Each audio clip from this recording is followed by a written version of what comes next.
नमस्कार साथियों, हम चर्चा कर रहे हैं आरपीएससी द्वारा आयोजित लोक प्रशासन विषय के असिस्टेंट प्रोफेसर के पेपर 1 की आंसर की। आइए देखते हैं।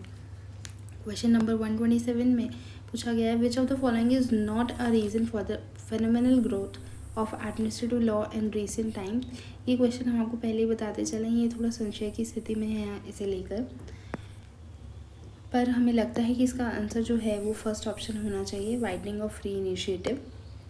Increasing welfare activities of the state जो है वो प्रमोट करता है एडमिनिस्ट्रेटिव लॉ को, साथ ही साथ एम्फेसिस ऑन सोशल इंटरेस्ट और highly technical nature of administration भी इसके फेवर में जाता है। पर ऑप्शन 1 जो है वो इसका करेक्ट आंसर होना चाहिए हमारे हिसाब से, पर तब भी इसके लिए बेहतर रहेगा कि हम आरपीएससी की आंसर की का वेट कर सकते हैं।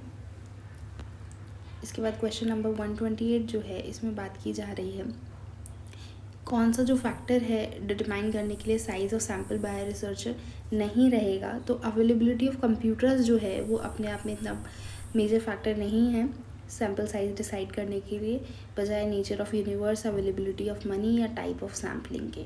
तो ऑप्शन 2 जो है वो आपका करेक्ट आंसर रहने वाला है। इसके बाद में पूछा गया है, कौन सी औपचारिक प्रशिक्षण की तकनीक नहीं है। तो लर्निंग बाय मिस्टेक जो है ये औपचारिक नहीं है, लर्निंग बाय मिस्टेक यानी ऑप्शन 4 जो है वो आपका करेक्ट आंसर रहने वाला है। क्वेश्चन नंबर 130 में बात की जा रही है लॉवी की क्लासिफिकेशन की पॉलिसीज़ को लेकर के, और इसमें जो आपका आंसर है वो डेवलपमेंटल आने वाला है, यानी 4th ऑप्शन जो है वो करेक्ट रहने वाला है। इसके बाद में पूछा गया है कौन सा पेयर जो है वो करेक्टली मैच नहीं है। तो आपको बताते चलें, ऑप्शन 3 जो है फिजिकल पॉलिसी वो economic policy of reserve bank of India नहीं, गवर्नमेंट ऑफ इंडिया रहती है, इसलिए ऑप्शन 3 जो है वो आपका करेक्ट आंसर रहेगा।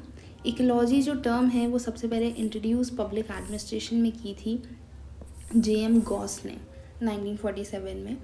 इसके बाद में पूछा गया है, which of the following principle is not correct about public and private administration as per sir Josiah Stamp. Josiah Stamp जो है वो पॉलिटिकल अकाउंटेबिलिटी की बात नहीं करते हैं, पॉलिटिकल अकाउंटेबिलिटी की बात as a factor of difference जो है वो पॉलिज एप्पल बाय करते हैं, इसलिए इसका जो करेक्ट आंसर है वो ऑप्शन 1 रहने वाला है। इसके बाद में पूछा गया है, which of the following is not a method of collective primary data. तो कलेक्टिंग प्राइमरी डेटा आप सभी ने सही लगाया होगा, ऑप्शन 3 जो है वेबसाइट विजिट वो इसका करेक्ट आंसर रहेगा। इसके बाद में पूछा गया है, where are the central administrative tribunal benches functioning in Rajasthan. इसका करेक्ट आंसर जो है जयपुर और जोधपुर रहने वाला है। इसके बाद में पूछा गया है, जो कंसेप्ट है इंटरऑपरेबिलिटी का गिवन बाय मिनोब्रुक्स कॉन्फ्रेंस 3rd, उसके कैरेक्टरिस्टिक्स क्या हैं। ये जो टर्म है ये अभियांत्रिकी विज्ञान यानी इंजीनियरिंग साइंसेज से लिया गया है, बिल्कुल इसे एक बार ठीक कर देते हैं यहाँ से। इसके बाद में it considers the impact of possible social, political and organisational factors, ये कथन भी सही है। न्यू पब्लिक सर्विस मॉडल जो है वो इसके कंक्लूजन में नहीं प्रपोज किया गया था, ऑप्शन सी जो है वो नहीं आएगा इसके आंसर में, ऑप्शन सी वाले ऑप्शन आप हटा सकते हैं। इसके बाद में पूछा गया है, better decision making and better coordination of government programmes की बात करता है इंटरऑपरेबिलिटी, बिल्कुल ये सही है। तो ऑप्शन 1 यानी ABD जो है वो इसके करेक्ट आंसर रहने वाले हैं। फिर पूछा गया है, path goal theory of leadership जो है, यानी पाथ गोल सिद्धांत के बारे में क्या बात है जो सही है। इसका जो रूट है वो लाई करता है एक्सपेक्टेंसी थ्योरी में, यानी सेकंड ऑप्शन जो है वो इसका करेक्ट आंसर रहने वाला है। इसके बाद में कौन सा कथन रिक्रूटमेंट फ्रॉम विदिन यानी भीतर से भर्ती के संदर्भ में सही नहीं है। तो it does not encourage lateral entry, यानी ऑप्शन 3 जो है वो आपका करेक्ट आंसर रहने वाला है।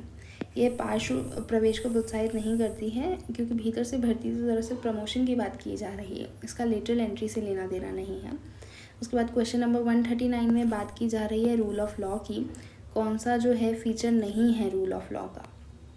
तो रूल ऑफ लॉ जो है इसमें स्पेशल प्रोटेक्शन की बात नहीं होती है किसी भी तरीके से, ये primacy of rights of individuals की बात करता है, इक्वालिटी बिफोर लॉ की बात करता है, और